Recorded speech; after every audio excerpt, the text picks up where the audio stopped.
Pag-atong naman, pabalik naman. Pero sa kalawang sa Diyos, ano kami?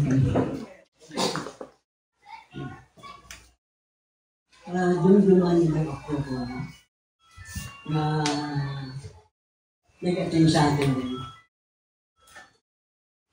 Na ang plano niya na siya mag-serve sa atin, makatulungan sa construction, kung di naman. Marami sa plano. Wala ka mapasa ng kalimutan na ibaluan sa God ang iyong Panginoon. Kada sa sato naman. Hindi kasi subong pa lang na ibaluan sa Panginoon. Ay gumagawa na, hindi sa Diyos. Kaya Diyos siya kay balo sa tanan bago. Wala pa ang tanan ng bata. Kaya napatay mo siya. Sa tuwa lang, isang close kong lakan, kag-close siya sa ako. Daw ako nagawang kapay, sinabi kung kapay gamay ka sa ito. Napatay siya, ilugong siya sa Agosto 2.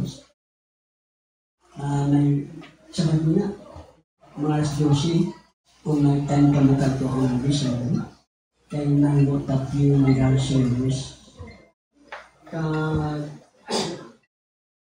Karoon, after this, kung may time ka mo, punta mo sa amin, kaya may magtagtubo natin siya after this. Sa natin. Sa pagnayo ko, nagulayan ako sa sitwasyon, kay kami sa mga magulang, mga galibog sila, kami na ang nag-asikaso sa mga financial needs. So, kinalang ko ang bulig nyo para sa ating bagong newborn Christian.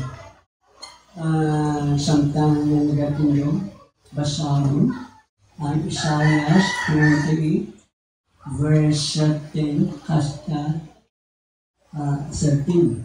3C.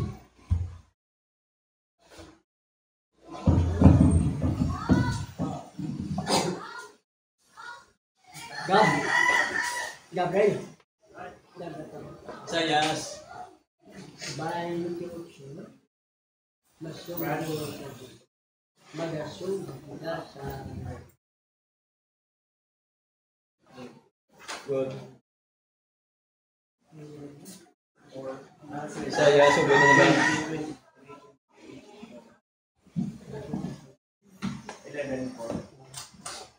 Saya pinit sugod. Sugod siya naman. Yes. Saya pinit sugod sa Diyos. Kaya ini ako ang pagsulundan sa pagsulundan. Pagsulundan sa pagsulundan. Dinalan sa dinalan. Yutay diri, yutay dito. Hindi kundi sa mga bibig nga bigwalon, wag sa ibang nga dila, maghambal ang Ginoo sa sini nga katawhan. Sa ila siya nagsiling. Amo ini ang paaway, hatagin ninyo sing paaway ang nalapyo. Kag ini amo ang paumpaw apang hindi sila magpamati. Kasi busa ang kulong sa Ginoo maging sa ila, pagsulundan sa pagsulundan. Pagsulundan sa pagsulundan, dinalan sa dinalan, dinalan sa dinalan, jutay diri, jutay dito. Agod nga maglakat sila, kag magtingkaya, kag mabalik, kag masiod, kag madakpan. Ang mahal nga langit mo, nag-pray kami. Yes. Na ikaw ang mag-bless sa amin. Glory. Ang Holy Ghost ang mag-guide sa amin. Amen. Ang wala rin na pinamon na sila magbalik loob sa iyo before magabalik man ikaw. O ayahan magatalikod na mataliwan sa kalibutan ninyo. Dalayaw ng Diyos na puno sa bugay, puno sa kaluon, dalayaw ng Diyos. Sabay, bless mo ang pagbasa, kag ang mamati, kayo siya pagkaon sa among kalaga. Ang mga bagay na material, pagkaon sa among unod.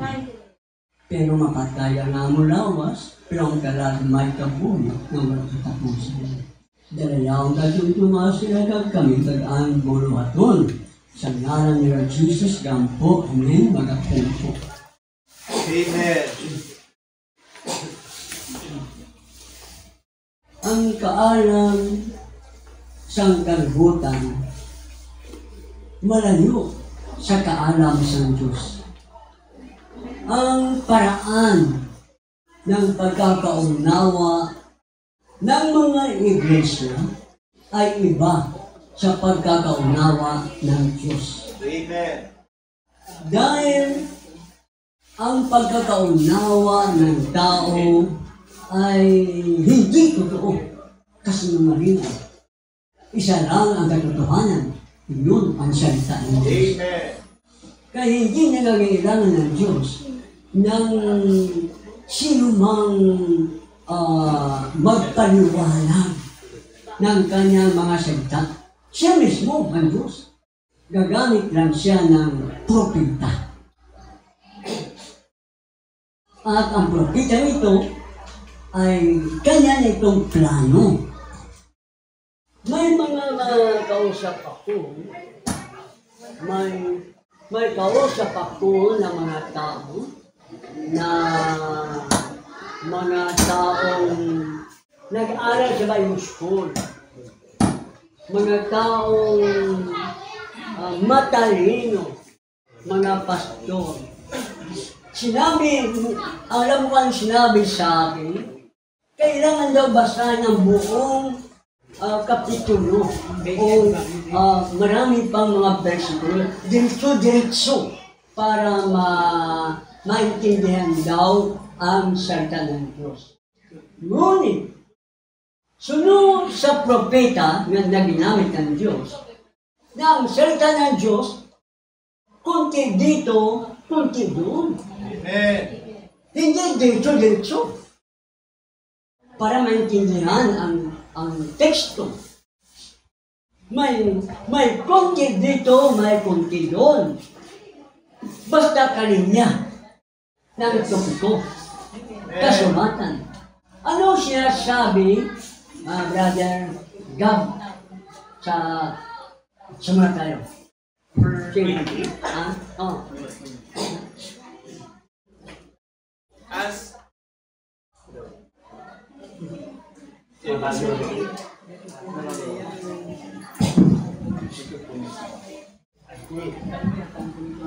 As Isaiah said, 28th chapter must be line upon line.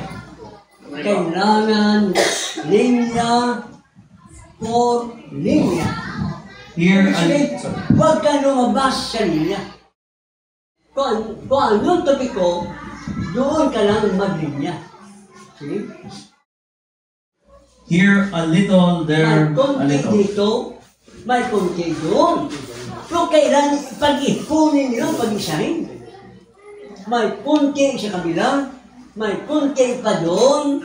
Ibig sabihin, hindi yung buo na kapitulo sapagkat iba ang paraan ng Diyos.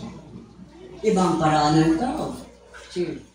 It must all compile together. Okay, pag-isahin yun. Ang konti dito, konti doon, linya por linya, pag-isahin lahat yun. Sino ang gamitin ng Diyos? Ang guro. Pero, na ang guro nito, kanino siya kasalo? Saluin niya ang mga napahayag na mga iwaga sa propeta. Propeta talaga ang gamitin ng Panginoon. Must all compile together. That's why I think in these lessons we're having now, it's a great thing to the church. Ano itong isang malaking bagay na lesson ito. Itong topiko, isang malaking bagay sa iglesia. Because it brings them to a place that all scriptures tie together. Kita mo, ang iglesia ay dinala sa isang lugar na ang buong kasulatan ay pinag-isa. Amen. Katulad ng sampol. Ang mga apostoles nagbautismo sa pangalan ng Panginoon Hesus para mapatawad ang kasalanan at matanggap niya ang kaloob na Espiritu Santo na ipinangako. Pero ano ang kanilang interpretation na ginawa nila sa sarili nilang pagkakaunawa? Ang bautismo, ginawa nila sa pangalan ng Ama, ng Anak, ng Espiritu Santo. Ang una-una nagsimula, Romano Katoliko, mga pare ito. Sinundan ito ng mga Baptist, mga Protestante. Sumunod din ang mga Pentecostal at iba pang mga Irnos. Sa mga tuwid, ang bautismo nila ay hindi nakalinya sa buong kasulatan. Kaya ano yun? Nagturo sila ng mali. Siyempre, nagsimula. Because our experience must be with that scripture. If it doesn't, then it is wrong. Okay? Ang ating karanasan. Kailangan ayon sa Biblia. Ayon sa kasulatan. Pag ito ay hindi ayon sa kasulatan, ito ay mali. Sige. Next. 23. The new priesthood has come in. May bago nga mga pagkasaserdote. Bakit? Dati, ang mga saserdote, sila ay sa lumang tipan, sila ang mga saserdote sa templo, sa tabernakulo. At sa ating panahon sa bagong tipan, mayroong bagong saserdote na pumasok. Ano yun? Apostol, propeta, evangelista, pastor at guro. Ito ang bago na mga saserdote. Ministro ang tinutukoy siya. Amen. Sige. Do we have Urim Thurim today? Yes. Mayroon tayong Urim Tumim today. Ano itong Urim Tumim? Ito ang katawagan sa mga bato sa dibdib ng Pangulong Pari sa lumang tipan. Pag sabi ng Pangulong Pari, saserdote. Ang nagsimulan ng mga bato ito ang mga anak ni Jacob, 12 lalaki. Bawat isang lalaki may katumbas na isang bato. So magkaiba ang bawat bato ng mga anak ni Jacob na siyang si Israel. At ito ay, ang mga bato ito ay nakasabit sa dibdib ng Pangulong Pari, Pangulong Saserdote. Kapag siya magsalita at umilaw ang bato, 12, umiilaw yun, kusang umiilaw. Kapag umilaw ang 12 bato, ibig sabihin, ang kanyang pahayag ay tama, galing sa Diyos. Pero kahit isa sa mga bato ang hindi umilaw, ibig sabihin, may mali sa kanyang pinangaral. Kaya ganon din ang Biblia sa ating panahon. Yun ang pinakabasihan, pinakabatayan ng pangangaral. God's Word. Ang salita ng Diyos. If any man has any kind of a revelation, Kung sino mang tao na kung anuman kanyang kapahayagan, speaks anything, o nagsasalita ng anumang bagay, any doctrine, kahit anumang doktrina, it's not according, na kung hindi ayon, coping with this Bible na hindi na isa doon sa Biblia, throughout the entire Scripture, sa buong kasulatan, he is wrong. mali siya. So, anong ginagawa ngayon ng mga ngaral? nag-interpret ng sarili nilang aral na hindi naman tumutugma sa buong kasulatan. Halimbawa, sinabi ng Panginoon, go and preach, tama. Pero, sa go preach, kumayo at mangaral, pati babae ng pastora nangaral na iyon ay hindi ayon sa kasulatan. Bakit? Ayon sa kasulatan sa 1 Timoteo 2:11, 12, hindi pinapayagan ang babae magturo. Eh bakit maraming babae na nagtuturo? Hindi pinapayagan ang babae na mamahala sa mga lalaki. Bakit marami ang pastura? Ano ito? Hindi ayon sa kasulatan. Yun ay mali. Sige natin. Coping. I don't care what denomination he is, how good he Kaya is, wala akong pakialam kahit anong denominasyon, kahit gaano rin kabuti. how smart he is, Kahit gaano pa yun kay smarte. how educated he Kahit is. gaano siya kamatalino. He is wrong. Mali siya. Sulat sa Biblia, brother. Galatia 1:8. Basahin.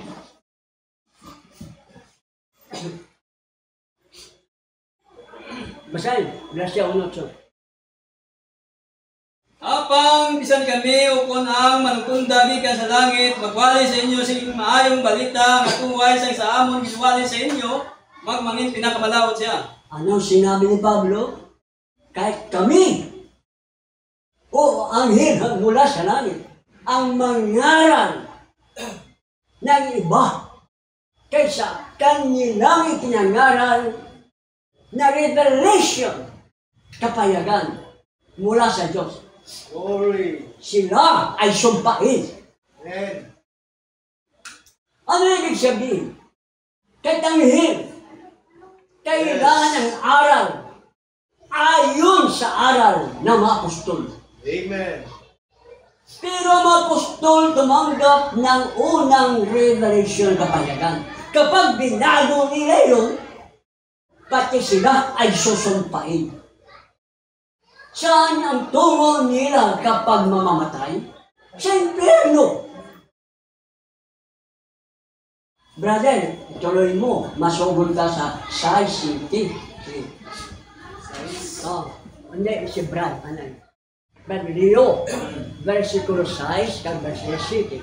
Natingala ko nga nagahalin kamusing tama kadaligikan sa iya nga nagtawag sa inyo sa bugay ni Kristo. Kag nagaliso sa tuway nga maayong balita.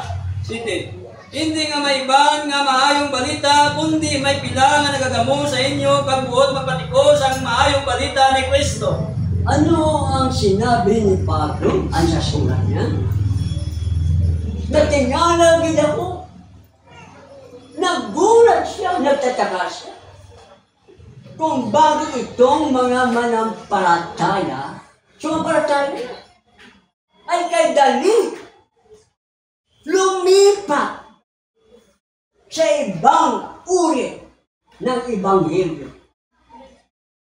Mayroon bang ibang na Ebanghelyo? Sabi ni Pablo, wala. Yun din ang aaral ni Kristo. Yun ang mabuting balita ni Kristo. Kaso, may ibang gumugulo sa panampalataya. Amen. Nganito, kanilang binaluktot ang Ebanghelyo ni Kristo. Ebanghelyo ni Kristo, mabuting balita, kapag binaluktot, ibang balita na yun. Amen. Ano mangyari? Kung yung mga anghel, kung sino man nangangaral na hindi ayon sa aral ng mga apostol, sumpain, paano ang mga naniwala sa kanila? Paano ang nakinig sa kanila? Pareho lang yun. Sumpain, interno, ang kanilang patunguhan.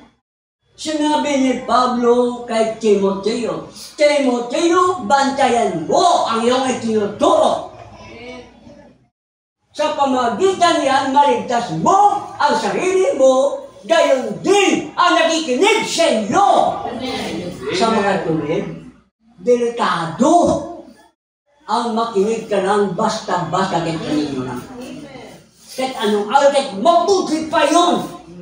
Pero kapag hindi ayaw sa unang revelation ng mga apostol, interno pa rin ang abuti nila.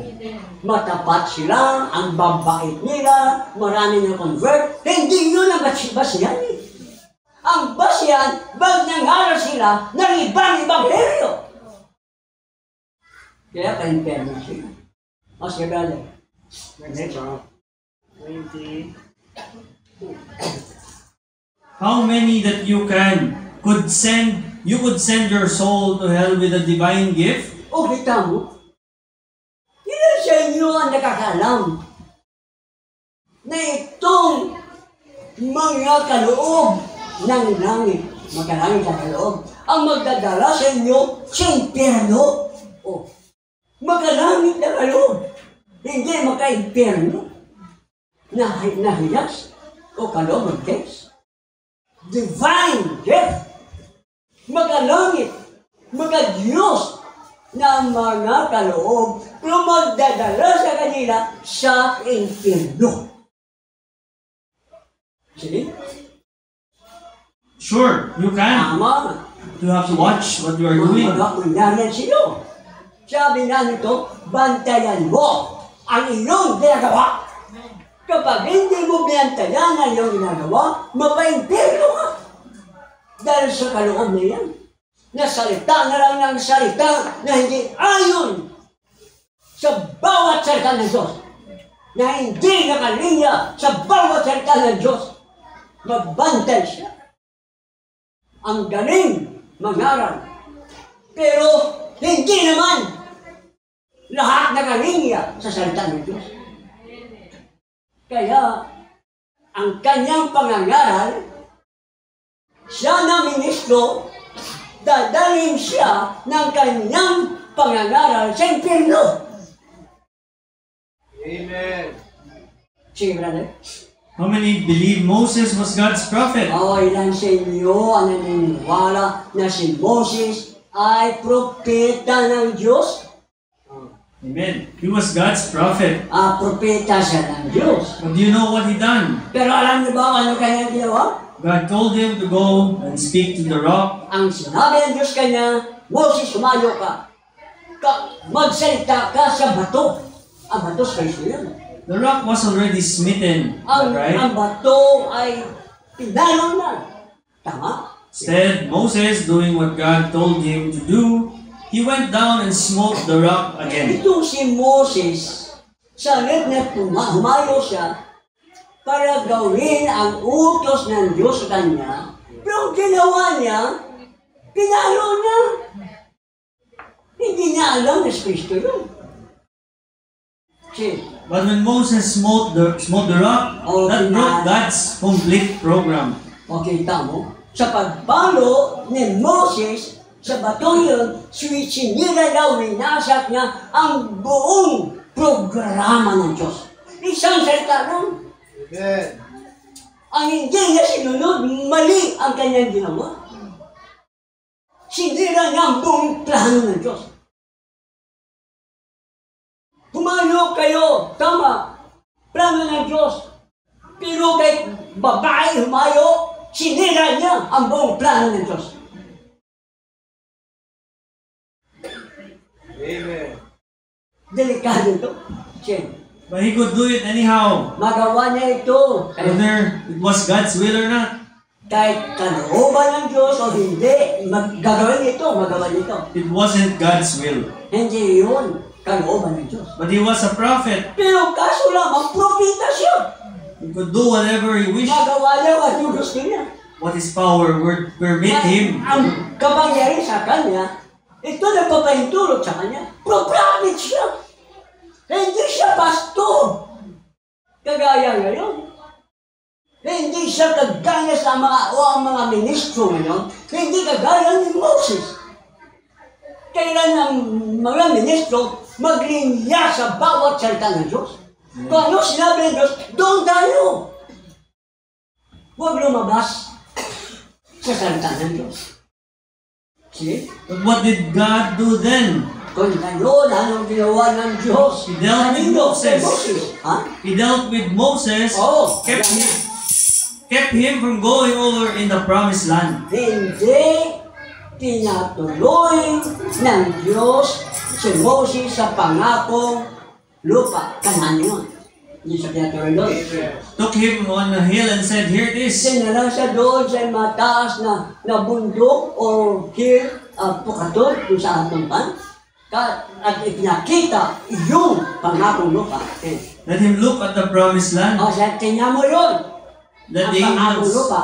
Ha? let the angels come, take him away, and bury him. Kita mo. Ano to?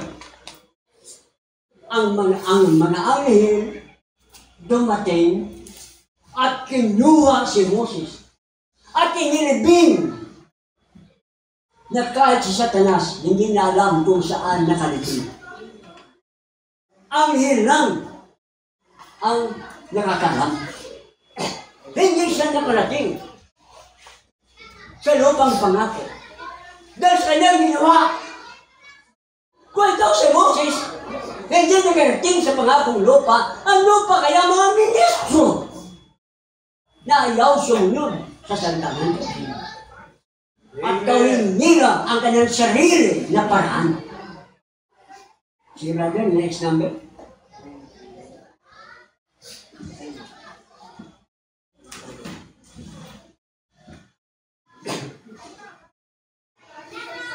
Now, he also promised there would be a restoring of the faith. Pamatian mo. Ang tao hindi makakadto sa langit sa kung ano ang paagi sa mga reliyon. O ano ang naisipan niya ng tao gawin niya. Kahit kontra sa salita ng Diyos, ng kasulat. Sa impyerno pa rin ang tuloy. Kahit gaano sa kabay, gaano sa katapat, ang pinag-uusapan, mayroong kasulatan. Ang Diyos na kailangan iyon ang ating sundin. See? Read over in Jude, earnestly contend for the faith that was once delivered to the saints. Okay. Ang pangako ng Diyos, naibalik niya ang panampalataya natin. Balik sa panampalataya na mga apostol na ipinahayag nila minsan sa mga banal. Ano tinutukoy niya? Judas 1, numero 3. Brother. Basahin mo. Judas 1:3. Basahin. Judas 1:3. Mga inigugma, O mga kapatid, sana kayo mulat din ako sa pagsulat sa inyo na tungod sa aton kalabilugan nga kaluwasan. kalabilugan na kaligtasan, pangkalahatan. Nangin pinahanglan sa akon ang pagsulat nga nagalaygay sa inyo sa pagpakisuway tungod sa pagtuong nga natugyan sing may makaisagip lang sa mga balaan. Okay. Ano ito? May panampalataya. Naging tugyan sa inyo. Ipinangalan, ipinahayag. Amen. Minsan lang ipinahayag ito. Sa mga tuwid, kailangan ng sumampalataya magpabautismo sa pangalan ng Panginoon Jesus. At huwag siyang huminto sa bautismo. Ayon sa Gawa 2:41 at 42, anong gagawin ng taong nagpabautismo? Sige. 41, 42. Gani ang nagbago aton sang iya pulong ginbautisuan. Kag may gidugang sa ila sa sadtong adlaw nga mga 3,000 ka kalag. 3,000 man nabautismuhan sa araw ng Pentecostes, eh? Kag nagpadayon sila sing maligon sa pagtulunan sa At mga pinadala. nagpatuloy sila ng matibay sa mga aral ng mga apostol. Kailangan ang aral ng mga apostol, iyon ang panampalataya na sinasabi ni Judas na minsan na itinahayag sa mga banal.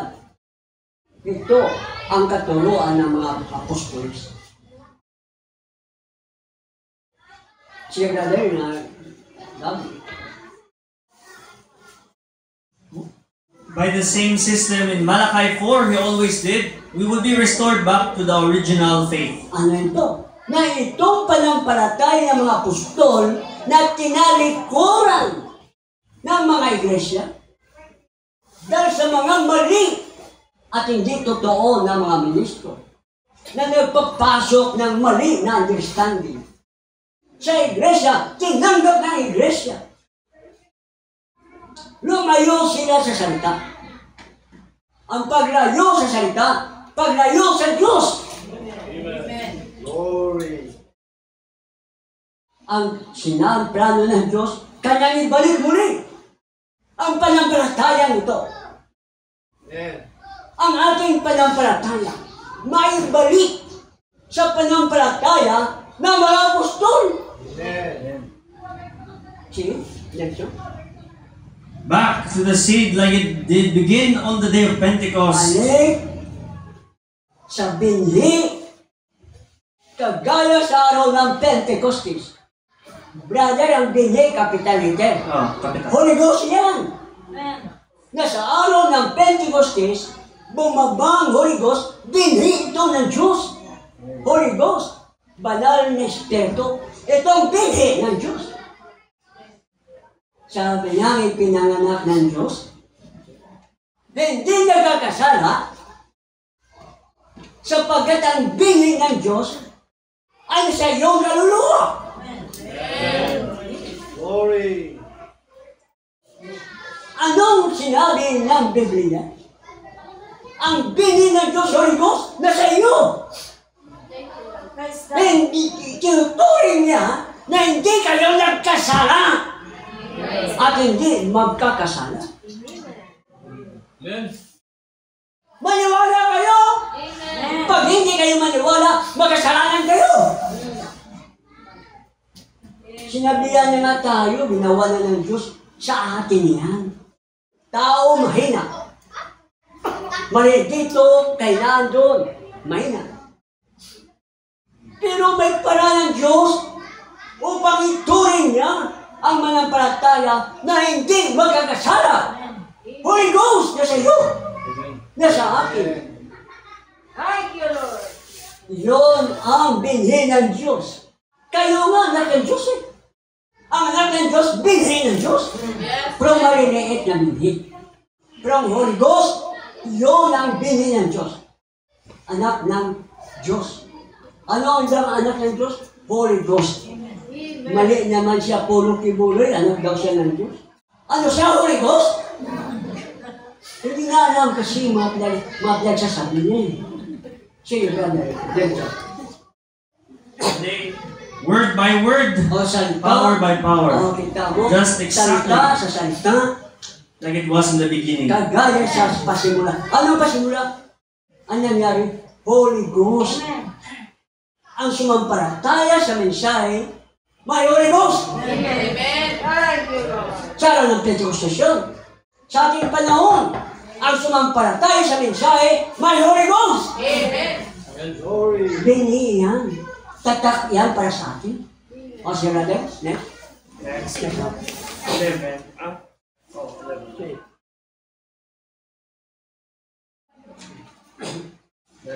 Oh, The word, if you are predestinated, you see it. see. No way to hide it from you. You look there and say, it's just so plain before my face. Ano ito? Kung ikaw'y predestinado, paano ka naging predestinado? Alam niya na sasampalataya ka. Amen. Wala pa mundo, wala pa lahat ng bagay, alam niya ni Kristo kung sino ang sasampalataya. Glory. Magpabautismo siya o hindi pa, alam na ng Panginoon, tatawagin siyang predestinado. Nakatalaga. Ganoon ang apo ko. Sumampalataya siya. Lagi siya hindi pag-usap sa Diyos. Bawat sinasabi ko, naniwala siya. Alam ng Diyos yun. Ang tawag predestinado. Dahil ang kaligtasan ay predestination. Ang rapture, predestination pa rin. See brother? Lecture? Nothing, and where it is, the word, every word. Ang Living salita ng out, Diyos, there's bawat the, salita ng Diyos, salita, kasamang salita, ito ay maliwanag para sa atin.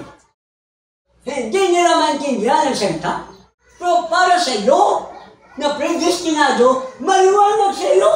Amen. Ang mensahe. Amen. See, then there's a taste of eternal life that you want. oh, mayroong panlasa. Ano yun? Sa buhay na walang hanggan. See? When you breathe through that, what can come through that? God's filter, Mayroong panala ang Diyos. Ano yun? Diretso? nothing but the Spirit, no world at all, no unbelief. Ang banal na Espiritu, iyon ang panala ng Diyos. Amen. Upang tayo, binigyan niya tayo ng panala na huwag tayo mabulo sa sanlibutan. Huwag tayo mabulo, huwag tayo madaya sa mga aral ng sanlibutan. May filter ang Diyos na ibinigay sa atin. Panala. Upang hindi magapasok sa atin ang panalinlang ng demonyo. Holy Ghost ang kanyang ibinigay sa atin. Amen. See, brother? And you breathe through that, what can come through that? Sige. Next, brother. Okay na to. Sige. Ah. What? She's to be the same bride, the same kind. Kailangan ang bride sa panahon ito maging kagaya sa bride sa panahon ng Pentecostes. May mensahe. May Holy Ghost. Sige. Same kind of material that she Ano was in the material, first place. mensahe at banal na Espiritu. Sige. Read Malachi 4. See if we're not supposed to have a message in the last days. Ang mayroong mensahe sa huling panahon ito. Anong mensahe? Ang mga hiwaga na napahayag sa 7 tatak. Yun ang mensahe sa huling panahon ito para magano. Sige. That will turn the hearts of the children back to the fathers. Para ibalik ang ating panampalataya, balik sa panampalataya at katuruan ng mga apostol. Kailangan pa rin yun. Okay. Back to the original Pentecostal message. Balik sa original na mensahe na Pentecostal. Kapag bumalik tayo sa panampalataya ng may mensahe ng Pentecostal, anong tawag sa iyo, sa atin? Pentecostal tayo! Original tayo na Pentecostal. Amen. Hindi denominasyon na Pentecostal. Brother, magwa na lang tayo, mag-diretso. Sa 4 na, sa 4 next na. See. Number paragraph 4. 4? Okay. See. Full ulit. 4 bro. Ang last na gilid. 4. Okay. God promised in His Word He would choose His bride in this last day. Did you know that? He promised it. Now He would do it by His original plan of choosing Christ. 4:11 lang ba? Ano yun na ba? Number 11 kag 4. Ano na? 11. Kasi ang Diyos ay may pinili na kanyang tunay na iglesia Yun ang kanyang bride. Noble na yun. Sa huling mga araw nito. Sige. You can't miss it because she is part of that word. Hindi niya ito, hindi siya ma-miss ang bride nito. Dahil ang bride, bahagi ng word. Amen. Can't choose it by a denomination. Hindi na pipiliin ang mga denominasyon. He didn't choose Christ by a denomination. Hindi na pinili si Kristo sa pamamagitan ng denominasyon o organization. Did he come by a denomination? No, they rejected him. That's what denomination do. Then when he chooses a bride, can he come any other way? May, bro, ano may nasulat ang sa likod? Ano yun? Ha? Number 4. Katisong? 11. 11, di ba 11? 11? 11, number 4 nakasulat. Dua lang? Dua lang. Take number 4, Arigalit verse 3. Oo. Don't ever start to try an organization. Pakinggan niyo, pakinggan. Huwag kayong magsikap na gumawa ng organisasyon. Huwag niyo gawing organisasyon ang Iglesia Nobia. Sige? Don't try to build upon anything else. Huwag niyo pagsikapan itong magtayo ng anumang bagay pa. But stay humble before the Lord. Ngunit manatili kayong mapakumbaba sa harapan ng Diyos. Kitama kayo, mali na iba. Inaway kayo, mapakumbaba pa rin. Alam niyo ito, alam niyo yun. Mapakumbaba tayo. Stay humble. Manatili kayong magpakumbaba. Kahit ano pang narating mo, manatili kayong magpakumbaba. Magpaubos. Hindi kita magmataas. Kapag ano narating sa buhay, magpaubos diyan. Amen. Stay magpabilin na magpaubos. Sige. Before the Lord your God, for it looks like the gates may open into the promised land soon. Dali lang. Sinabi nga, magpakumbaba tayo. Dahil ang pintuan ng langit ay bukas para sa atin. Praise God. Hallelujah. Amen. Ang mga pangako ng Diyos, ang pintuan ng mga pangako ay bukas para sa atin. Hindi sarado ang pangako. Ang langit hindi sarado para sa atin. Kaya nalilito. Then let us go in with the true singing and Kung rejoicing. magkaganoon, Hallelujah! ano ba, go in? Go in with the true singing. Na tayo pumasok, Praise God. Lord! na may tunay, Hallelujah! totoo, na pag-aawitan. Praise God. Totoo, Lord! hindi palabas. Totoo na awitan. Kahit hindi maganda ang boses mo, basta umarap totoo ang iyong paghawit. Amen.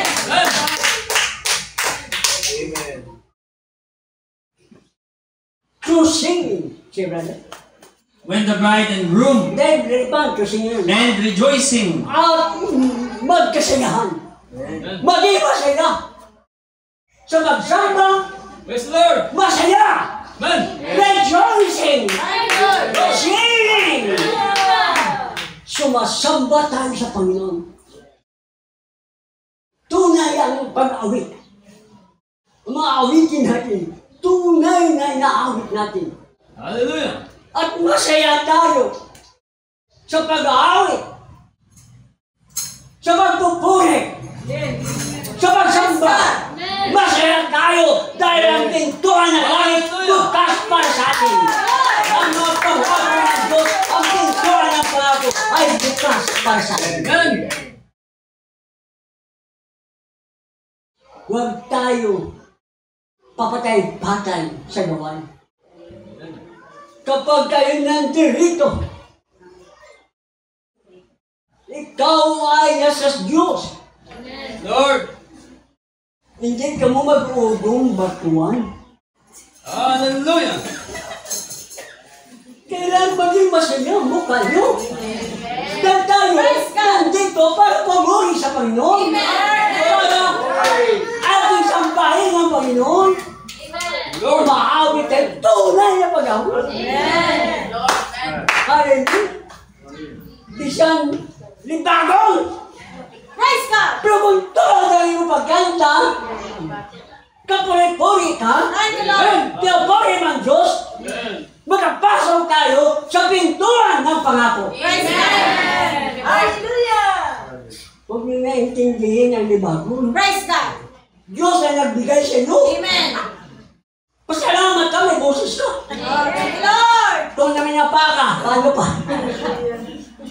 Si Brother Next. Lord. Ay, siya The ka. bride and groom takes its place at the throne. Ang ilan, isa ko. May isa ka. Isa na lang. But watch when the spiritual bride, she begins to have a revival. Oh, pamatayan Praise niyo. God! Tingnan niyo ang spiritual na nobya. Kung may spiritual na nobya, may kanal na nobya. Ang spiritual na nobya ay magkakaroon ng revival! Praise God! She begins to come back and line herself up with the Word of God. Magsimula siya na bumalik at maglinya sa salita ng Diyos. Amen! Tapos, Watch then, you see how that the scriptures at that time there'll be a message sweep. ang kasulatan nagsasabi na sa mga araw na yun, may mensahe! Mensahe! Na darating! Lalagasa mensahe! Na iyon ang magdadala sa atin na revival! Thank you, Lord! Amen! Hindi nahihiya na umawi! Amen! Wala na lang magpamarapak sing kamot! Wala na lang na mag-shout sa Diyos! Amen! O ayhan! Masaya siya Praise God! sa gawain. Tumayo ang bautis. Thank you, Lord! Hallelujah! Kapag tinanggap mo ang mensahe, may revival! Yes! Hallelujah! Na-revive ka! Yes. Hindi tayo nahihiya. Pumuli siya! Amen. Malapit na ang pagbalik ng Panginoon. Glory. Kahit hindi pa siya babalik, hindi natin alam kailan bawiin ng Diyos ang buhay. Thank you, Lord! Kailangan maglingkod tayo na may katapatan sa Diyos. Amen! Bago tayo umalis sa mundo na ito, may kanya-kanyang panahon. Nakatapda sa tawang mamatay, pero hindi pa yun nakatapusan sa kanya. May paghukom sa mga hindi susunod sa kanyang salita. Pero sa mga sumampalataya, ay may buhay na walang hanggan. Panampalataya ang kailangan nila sa atin. Amang mga pangyayari, pinupuri ka namin. Kaya pasalamatan ka namin. Sapagat tinuruan mo kami. Na kung anong aming lalakaran at anong uri ng buhay meron ang binagkaloob mo sa amin. Kung paano ang tunay na pagsamba. Kung paano kami makakalugod sa iyo. Salamat God, pinatawad mo kami. Praise God! Lahat na ito ay galing sa iyo. Salamat. Sa pangalan ng Panginoon Jesus, I pray God. Amen.